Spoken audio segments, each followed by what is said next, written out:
اچھا ایسا بھی ہوتا ہے کہ رمضان المبارک میں عبادات میں خوب محنت کرنے والے احباب سے اگر رمضان المبارک کے بعد کسی گناہ کا ارتکاب ہو جائے تو شیطان انہیں اس وہم میں مبتلا کر دیتا ہے کہ اب رمضان المبارک میں کی گئی ساری محنت برباد ہو چکی ہے، دیکھ کس قدر محنت سے تو رمضان المبارک میں گناہوں سے بچتا رہا، اب تیرے اس گناہ نے سب کی یہ کرائے پر پانی پھیر دیا، ساری محنت برباد کر دی۔ اس بابرکت مہینے کی ٹریننگ کے ذریعے جتنی روحانی قوت تو نے حاصل کی تھی وہ اب ساری زائل ہو چکی ہے، برباد ہو چکی ہے، ختم ہو چکی ہے، اور جب اس گناہ نے تیری رمضان المبارک کی ساری محنت اور عبادات کے نور کو ہی ضائع کر دیا ہے تو پھر باقی گناہوں میں بھی ملوث ہو جا، آئندہ رمضان المبارک میں دیکھا جائے گا، پھر زیادہ محنت کر لینا۔ یوں وہ نادان انسان اس شیطانی وسوسے میں مبتلا ہو کر دیگر بے شمار گناہوں کا ارتکاب کر لیتا ہے اور ایک مرتبہ پھر گناہوں بری زندگی گزارنا شروع کر دیتا ہے، حالانکہ برباد کچھ نہیں ہوا تھا، اس سے صرف ایک دو گناہ ہو گئے تھے، اسے فوراً خلوص دل سے توبہ کرنی تھی، ماہ رمضان کا وہ نور اور وہ روحانی برکات اسے اس گناہ کے بعد بھی حاصل تھی۔ ایسے بے وقوف انسان کی مثال اس وہمی عورت کی طرح ہے جس کے متعلق اللہ جل وعلا نے سورہ نحل میں ارشاد فرمایا وَلَا تَكُونُ كَالَّتِي نَقَضَتْ غَزْلَهَا مِن بَعْدِ قُوَّةٍ أَنْكَاثًا، اس عورت کی طرح نہ ہو جس نے اپنا سوت مضبوطی کے ساتھ کاٹنے کے بعد ریزہ ریزہ کر کے توڑ دیا۔ یہ مکہ مکرمہ کی ایک وہمی عورت تھی جو انتہائی محنت کے ساتھ دوپہر تک سوت کاتا کرتی تھی اور دوپہر کے وقت اس کاتے ہوئے سوت کو خود توڑ کر ریزہ ریزہ کر دیتی تھی۔ یہ اس کا وہم تھا، بس وہم میں مبتلا ہو کر اپنی ساری محنت خود اپنے ہاتھوں سے ضائع کر دیتی۔ میرے دوستو، اس وہم اور وسوسے میں مبتلا وہی ہوتا ہے جو ماہ رمضان کے بعد کی زندگی کا مقابلہ ماہ رمضان کی زندگی کے ساتھ کرتا ہے۔ وہ یہ سمجھتا ہے کہ غیر رمضان کی زندگی بھی عبادات، تقوی اور پرہیزگاری کے اعتبار سے رمضان المبارک کی طرح ہوگی، جبکہ اسے جاننا چاہیے کہ غیر رمضان میں شیطان آزاد ہو چکا ہے، اب وہ ماہ رمضان والا نزول ملائکہ کا سلسلہ ختم ہو چکا ہے، اب وہ رمضان المبارک کی بہاریں نہیں رہی، اب وہ ماہ رمضان کی برکتیں کہاں۔ اب غیر رمضان میں اس کی نیکیوں کا لیول اور گناہوں سے بچنے کا لیول رمضان کے مقابلے میں کم ہوگا۔ غیر رمضان میں نیچرلی تقوی اور پرہیزگاری میں تو کمی واقع ہوتی ہی ہے،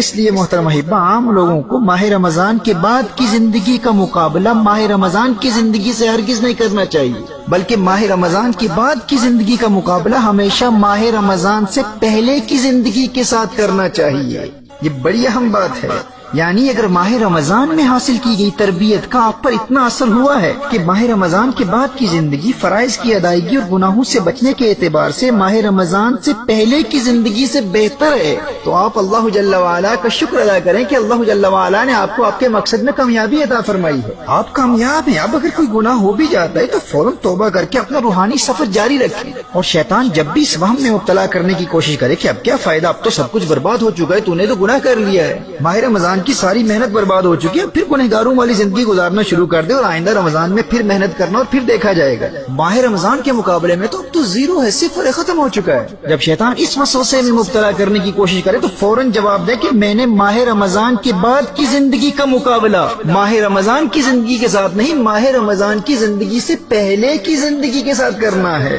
اور ابھی سے آئندہ ماہ رمضان کی تیاری بھی شروع ہو چکی ہے، اور میری یہ کوشش ہوگی کہ میرا آنے والا ماہ رمضان اس گزرے ہوئے پچھلے ماہ رمضان سے بہتر ہو، اور رمضان کے بعد والے 11 مہینے رمضان سے پہلے والے 11 مہینوں سے عبادات اور تقوی کے اعتبار سے بہتر ہوں۔ محترم احبہ، آپ تصور کیجئے جب آپ کے ماہ رمضان کے بعد والے 11 مہینے فرائض کی ادائیگی، تلاوت قرآن، صدقات، درود و سلام اور دیگر عبادات کے اعتبار سے ماہ رمضان سے پہلے والے 11 مہینوں سے ہر سال بہتر ہوتے چلے جائیں گے، اور ہر نئے رمضان میں پہلے والے رمضان کی بنسبت آپ کی عبادات میں اضافہ ہوتا چلا جائے گا، تو آپ کے ایمان، تقوی اور پرہیزگاری میں کس قدر ترقی ہوگی اور دل میں کس قدر نور پیدا ہوگا۔ یہ پختہ ارادہ کر رہے ہیں، اللہ جل وعلا سے دعا بھی مانگتے رہیں کہ یا اللہ، میری یہ خواہش ہے کہ جب میری زندگی کا آخری ماہ رمضان آئے تو وہ میری زندگی کا سب سے بہترین ماہ رمضان ہو۔ دوستو، اگر آپ اپنا مائنڈ سیٹ یوں بنا لیں گے نا تو آپ کی تمام زندگی ماہ رمضان کے گرد گردش کرتی رہے گی۔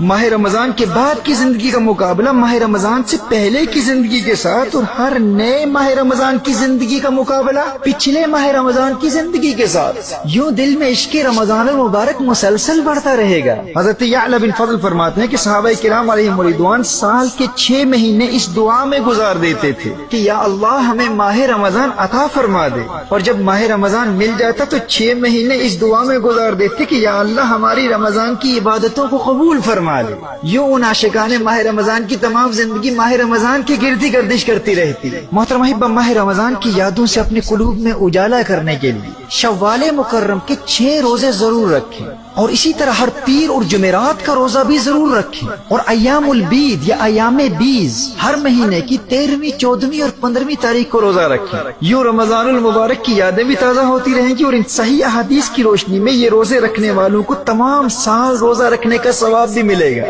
اور صحیح مسلم کی حدیث ہے فَهَذَا صِيَامُ الدَّهْرِ كُلِّهِ، جو ہر مہینے 3 روزے رکھتا ہے نا اسے پوری زندگی روزے رکھنے کا ثواب ملے گا۔ اور اسی طرح غیر رمضان میں ان 11 مہینوں میں صدقات کا سلسلہ بھی جاری رکھے، خوب دل لگا کر تلاوت قرآن کریم بھی کیجیے، درود و سلام کے گجرے بھی نچھاور کرتے رہیں، اور استغفار اور لا حول ولا قوت الا باللہ العلی العظیم کا کثرت سے ورد کرتے رہیں۔ سنن ابی داؤد کی حدیث کی روشنی میں اگر رزق میں برکت و کثرت چاہتے ہو تو استغفار پڑھتے رہو، استغفر اللہ کثرت سے پڑھتے رہو۔ جو استغفار کی کثرت کرتا ہے تو اللہ جل وعلا اسے ایسے طریقوں سے مال و دولت عطا فرماتا ہے جو اس کے وہم و گمان میں بھی نہیں ہوتے۔ اور اگر غموں سے بچنا چاہتے ہو، زندگی میں خوشیاں چاہتے ہو، اور لوگوں کی محتاجی سے بچنا چاہتے ہو، تو میرے آقا صلی اللہ علیہ وآلہ وسلم کے اس فرمان پر یقین کر لو کہ جو لا حول ولا قوت الا باللہ العلی العظیم پڑھتا رہتا ہے، اللہ جل وعلا اس کے غموں کو دور کر دیتا ہے، اور وہ دنیا میں کسی کا محتاج نہیں ہوتا۔ اللہ جل وعلا ہمیں ان 11 مہینوں میں ان تمام اعمال و اورات پر استقامت کے ذریعے رمضان المبارک کی تیاری کرنے کی توفیق عطا فرمائے، اور ماہ رمضان کی بہار زندگی میں ایک مرتبہ پھر نصیب فرمائے۔